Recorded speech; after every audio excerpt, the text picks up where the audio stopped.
अब शुद्ध राजनीतिक खबर, जिसमें भ्रष्टाचार के आरोपों पर ईडी का मॉर्निंग एक्शन है और आम आदमी पार्टी के लिए परेशान करने वाली खबर है।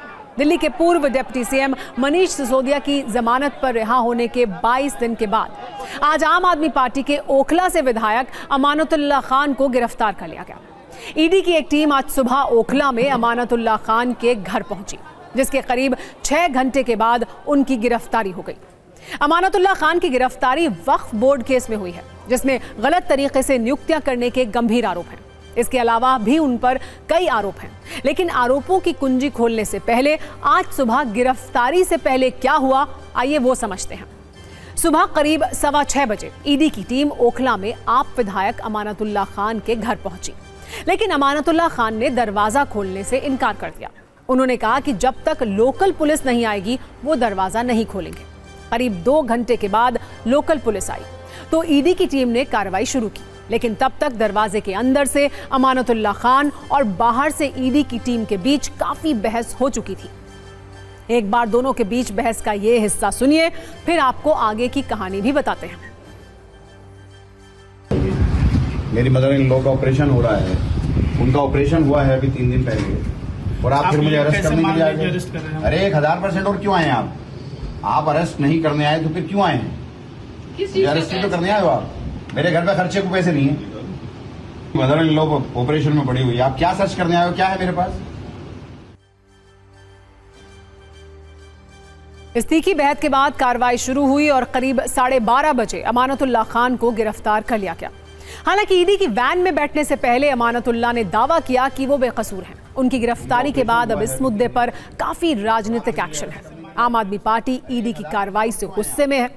आपके सांसद संजय सिंह ने इसे दादागिरी कहा है और दावा किया है कि दिल्ली में बीजेपी को बुरी तरह से हराएंगे, जबकि कुछ ही दिन पहले जेल से रिहा हुए मनीष सिसोदिया ने कहा है कि ईडी का बस यही काम रह गया है, जो बीजेपी के खिलाफ बोलेगा उसे गिरफ्तार कर लेंगे। बीजेपी सांसद बांसुरी स्वराज ने कहा है कि कोई भी व्यक्ति वो कितना ही शक्तिशाली क्यों ना हो, कानून से नहीं बच सकता है। एक बार राजनीतिक बयानों पर आधारित छोटी सी ये रील देखिए, फिर आपको ये बताएंगे कि अमानतुल्लाह खान पर क्या क्या आरोप लगे हैं और किन कारणों से वो गिरफ्तारी से नहीं बच पाए। मेरी मदर इन लॉ का ऑपरेशन हो रहा है।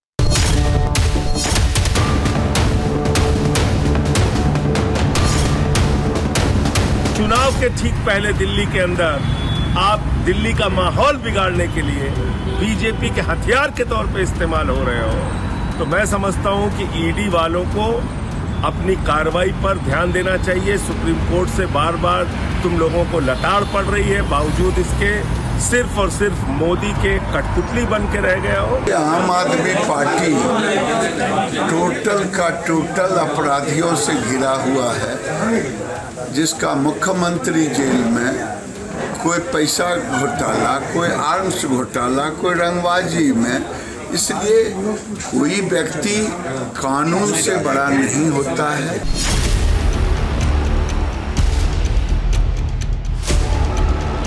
मजाक चल रहा है देश के अंदर। किसी के घर पे चले जाओ, किसी के घर छापा मार दो, किसी के घर आरोप लगा दो। बहुत दुर्भाग्यपूर्ण है।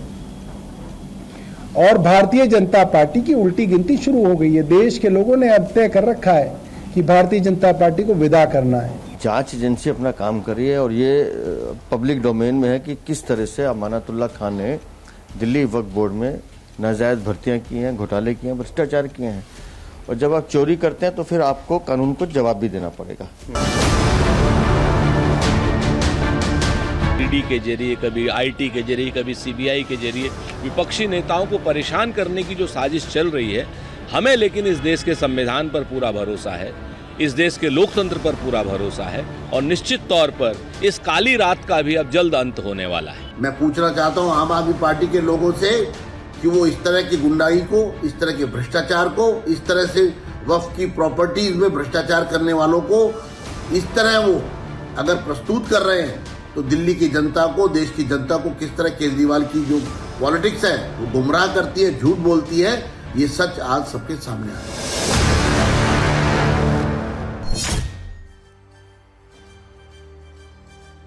अब समझिए कि अमानतुल्लाह खान पर सीधे सीधे आरोप क्या है। दिल्ली वक्फ बोर्ड के अध्यक्ष रहते हुए 32 लोगों की गलत तरीके से भर्ती की। इसमें 5 व्यक्ति अमानतुल्लाह के रिश्तेदार हैं और 22 ओखला के निवासी थे। दिल्ली वक्फ बोर्ड की संपत्तियों को गलत तरीके से किराए पर दिया। दिल्ली वक्फ बोर्ड फंड का गलत इस्तेमाल किया गया। सीबीआई और एसीबी के बाद जब ईडी ने वक्फ बोर्ड केस की जांच शुरू की तो इस जांच में कुछ बड़ी जानकारी सामने आई, जिससे अमानतुल्लाह की मुसीबत पड़ गई। ईडी ने इसी वर्ष जनवरी में वक्फ बोर्ड घोटाले में चार्जशीट दायर की थी। इसमें उस डायरी का जिक्र है जिससे अमानतुल्लाह के लेन देन का जिक्र है। इसी डायरी में 8.5 करोड़ रुपए के लेन देन की बात भी है, जिसका मनी ट्रेल सीधे तौर पर ईडी की जांच में अमानतुल्लाह से जुड़ता है।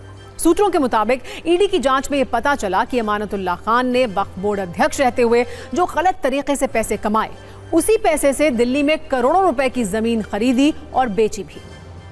वैसे वक्फ बोर्ड के जिस मामले में अमानतुल्लाह खान की गिरफ्तारी हुई है, ये पहला मौका नहीं है। पहले भी वो गिरफ्तार हो चुके हैं इस मामले में। पहले एसीबी ने गिरफ्तार किया था और अब ईडी ने गिरफ्तार किया है। नवंबर 2016 में सीबीआई ने वक्फ बोर्ड मामले में आम आदमी पार्टी के विधायक अमानतुल्लाह समेत 11 लोगों के खिलाफ एफआईआर दर्ज की। अगस्त 2022 में सीबीआई ने चार्जशीट दायर की। दावा किया गया है कि अमानतुल्लाह ने अवैध रूप से भर्तियां की। सितंबर 2022 में दिल्ली एंटी करप्शन ब्यूरो ने अमानतुल्लाह को गिरफ्तार कर लिया। दिसंबर 2022 में अमानतुल्लाह को जमानत मिली। अक्टूबर 2023 में अमानतुल्लाह के घर और 5 ठिकानों पर ईडी ने छापेमारी की। अप्रैल 2024 में ईडी ने अमानतुल्लाह से 12 घंटे से ज्यादा देर तक पूछताछ की। अब आज अमानतुल्लाह के घर पर करीब 5 घंटे की पूछताछ और जांच के बाद उन्हें गिरफ्तार कर लिया गया। हालांकि आम आदमी पार्टी से जुड़ी खबरों में 2 बड़े अपडेट ये भी हैं कि दिल्ली महिला आयोग की अध्यक्ष स्वाति मालीवाल से मारपीट के मामले में आरोपी विभव कुमार को जमानत मिल गई है। वहीं शराब घोटाले के मामले में सुप्रीम कोर्ट ने कारोबारी और आम आदमी पार्टी के पूर्व कम्युनिकेशन हेड विजय नागर को आज जमानत दे दी। कोर्ट ने लंबे समय तक जेल में रहने और ट्रायल में देरी को कारण बताते हुए उन्हें राहत दी है। वो लगभग 23 महीने तक जेल में रहे। विजय नागर उन लोगों में से हैं जिन्हें शराब घोटाले में सबसे पहले गिरफ्तार किया गया था।